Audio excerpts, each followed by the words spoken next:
നമസ്കാരം. പുതിയ പെയിൻറ്റ് വിശേഷങ്ങളിലേക്ക് സ്വാഗതം. ഞാനൊന്ന് സംസാരിക്കുന്നത് എഗെയിൻ ഞാൻ പറഞ്ഞു മാർക്കറ്റിൽ പൊള്ളയായിട്ടുള്ള കുറേ പരസ്യങ്ങളെക്കുറിച്ചിട്ടും പൊള്ളയായിട്ടുള്ള കാര്യങ്ങൾ സ്ഥാപിച്ചെടുക്കാനുള്ള വ്യഗ്രതയും ഞാൻ കാണുന്നുണ്ട് നമ്മുടെ ഈ കൊച്ചു കേരളത്തിൽ തന്നെ. തികച്ചും ഉൾക്കൊള്ളാൻ പറ്റാത്ത ഒരുപാട് കാര്യങ്ങളാണ് ഇതിൽ പലരും പലതായിട്ട് പറഞ്ഞുകൊണ്ടിരിക്കുന്നത്. ഞാൻ പറഞ്ഞതുപോലെ 30-31 കൊല്ലത്തെ ക്രെഡിബിൾ ആയിട്ടുള്ള മൾട്ടിനാഷണൽ കമ്പനികളുടെ കൂടെയുള്ള പെയിൻറ്റ് ടെക്നോളജി ഡ്രിവൺ ആയിട്ടുള്ള വലിയ കമ്പനികളുടെ കൂടെ വർക്ക് ചെയ്തൊരു പാരമ്പര്യം എനിക്കുണ്ട്.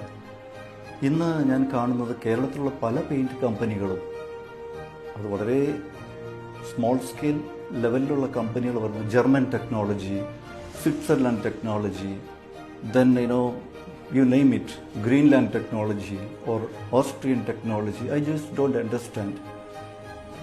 Especially സ്വിറ്റ്സർലൻഡിൽ ഞാൻ ജർമ്മനിയിൽ വർക്ക് ചെയ്യുന്ന സമയത്ത് യൂറോപ്യൻ കൺട്രീസിൽ നിന്ന് എനിക്ക് മനസ്സിലാക്കാൻ പറ്റുന്ന കാര്യം, ഞാൻ വർക്ക് ചെയ്ത കമ്പനിയാണ് എക്സോ നോബൽ, ഡച്ച് മൾട്ടിനാഷണൽസ്, അതുപോലെ തന്നെ BASF ജർമ്മൻ കമ്പനി.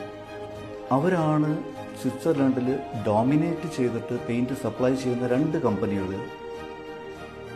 ഇനി ഡെക്കറേറ്റീവ് ഡിവിഷനിൽ സ്വിസ് ടെക്നോളജി എന്ന് പറഞ്ഞിട്ട് കാതലായിട്ടുള്ള ഒരു ഹയർ വാല്യൂ പ്രോഡക്റ്റ് എക്സിബിറ്റുള്ള കമ്പനി വേറെ എനിക്ക് കാണാൻ കണ്ടിട്ടില്ല. ഞാൻ അവിടെയുള്ള സമയത്ത് പോലും കണ്ടിട്ടില്ല.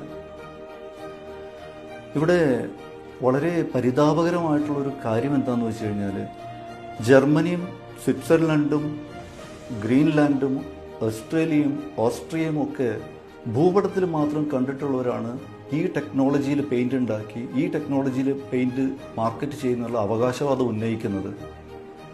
എനിക്ക് മനസ്സിലാവുന്നില്ല എന്തുകൊണ്ടാണ് ഈ കൊച്ചു കേരളത്തിൽ ഇത്രയും വലിയൊരു അപജയം സംഭവിക്കുന്നത്. എനിക്ക് മനസ്സിലാവുന്നില്ല. ഞാൻ എന്നും മുൻപുള്ള എപ്പിസോഡ് പലതിലും ഞാൻ പറഞ്ഞിട്ടുള്ളതാണ്, നിങ്ങൾ പ്രൊമോട്ടേഴ്സിൻ്റെ ക്രെഡിബിലിറ്റി നോക്കൂ. ആരാണ് ഈ പെയിൻറ് മാനുഫാക്ചർ ചെയ്ത് പ്രൊമോട്ട് ചെയ്യുന്നത്? എത്ര നാളായി ഈ കമ്പനി പ്രവർത്തിക്കാൻ തുടങ്ങിയിട്ട്? ഇതാണ് ഏറ്റവും പ്രധാനമായിട്ട് ചെയ്യേണ്ടത്.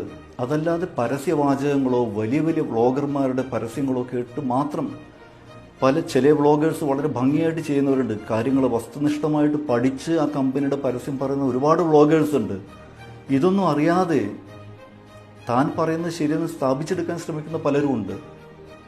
നിങ്ങൾ പ്രൊമോട്ടേഴ്സിൻ്റെ ക്രെഡിബിലിറ്റി നോക്കൂ, അവരുടെ അറിവ് എന്താണെന്ന് നോക്കൂ, ഏതാണ് ഈ ടെക്നോളജി, അവരെവിടെയാണ് പെയിൻറ്റ് മാനുഫാക്ചർ ചെയ്യണമെന്ന് നോക്കൂ, എത്ര കാലമായി ഒരു കമ്പനി തുടങ്ങിയിട്ടെന്ന് നോക്കൂ, അവരുടെ പ്രോഡക്റ്റ് അടിച്ച ടെസ്റ്റ് മണീസ് എവിടെയാണെന്ന് നോക്കൂ. എന്നിട്ട് മാത്രം ഒരു കാര്യത്തിൽ വിശ്വസിക്കൂ. അതല്ല എങ്കിൽ വെറുതെ വിഡിത്തമായി പോയി കാണിക്കുന്നു പറയുന്നതല്ല. ഉണരൂ കസ്റ്റമേഴ്സ്, ഉണരൂ. വസ്തുനിഷ്ഠമായിട്ട് കാര്യങ്ങൾ പഠിച്ച് മനസ്സിലാക്കിയതിന് ശേഷം പെയിൻറ്റ് വാങ്ങൂ.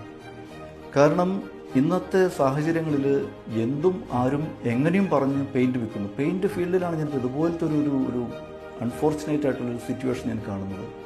സോ ദയവ് ചെയ്ത് ഇത് പ്രൊമോട്ട് ചെയ്യുന്നവരും ഇത് വാങ്ങുന്നവരും ഒന്ന് ശ്രദ്ധിക്കൂ. നിങ്ങളുടെ ബെനിഫിറ്റിന് വേണ്ടിയിട്ടാണ് ഞാനിത് പറയുന്നത്. പെയിൻറ്റ് വിശേഷങ്ങളുടെ പുതിയൊരു എപ്പിസോഡുമായി ഞാൻ വീണ്ടും നിങ്ങളുടെ മുന്നിലെത്തും.